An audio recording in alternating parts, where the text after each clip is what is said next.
the Battle of Adwa, where colonialism and imperialism faced their first defeat, was executed by peasants who only wielded simple armor and a lot of spears and a lot of heart and bravery to defeat the colonial masters.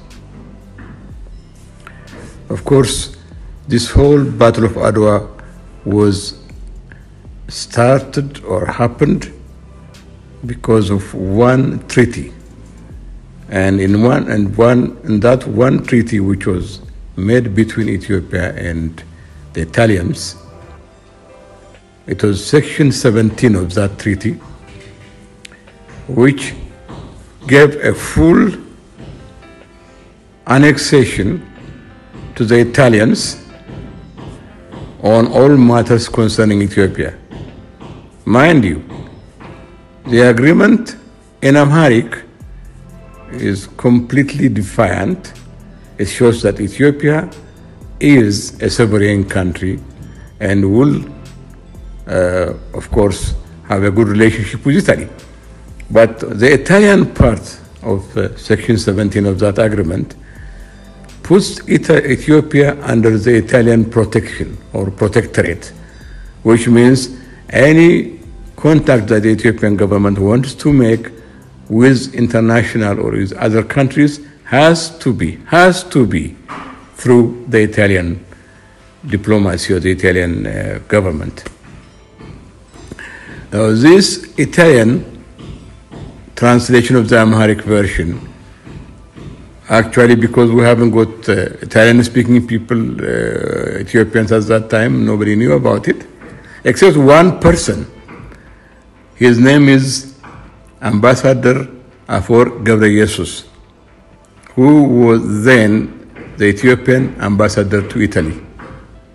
He saw the newspaper publication of the treaty and immediately contacted Emperor Menelik and told him that the Italian version of the Wuchale agreement, Wuchale is a small town in northern Ethiopia where the agreement was signed, and that's why it's called Wuchale.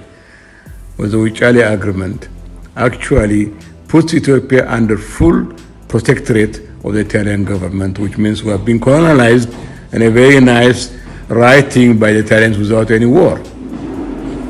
Then Emperor Menelik asked the Italian ambassador, Count Antonelli, to come to his court and then put this question to him. Empress Taitu was the main player in this.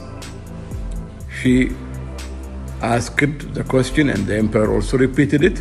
He said, either you remove this section 17 of the agreement or this agreement is totally finished. It's defunct. We will not accept it.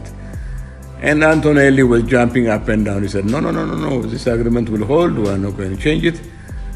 Well, Menelik said, then you will change it or we go to war.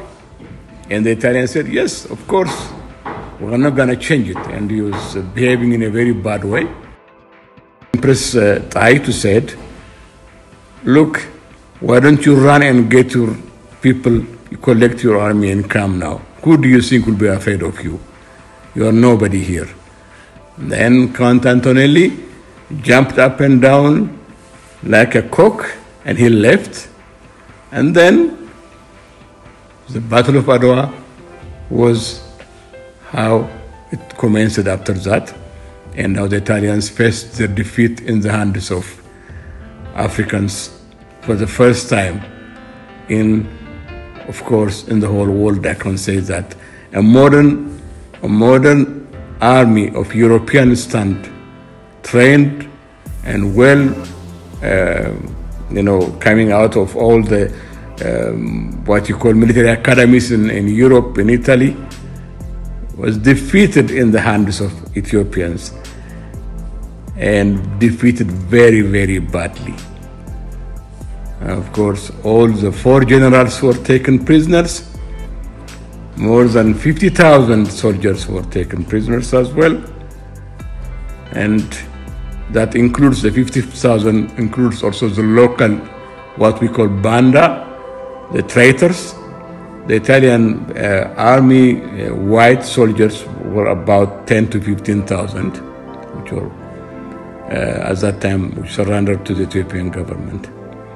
And the Ethiopian government did not harm them, regardless to what the European press was writing in those days, saying that the Ethiopians are barbarians, they will murder all these white people, they will feed them to their lions and something like that. But we are not them. We are not them. Ethiopians are disciplined people.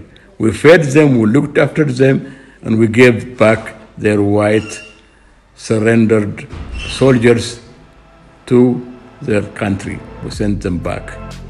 That's how the Battle of Adwa ended.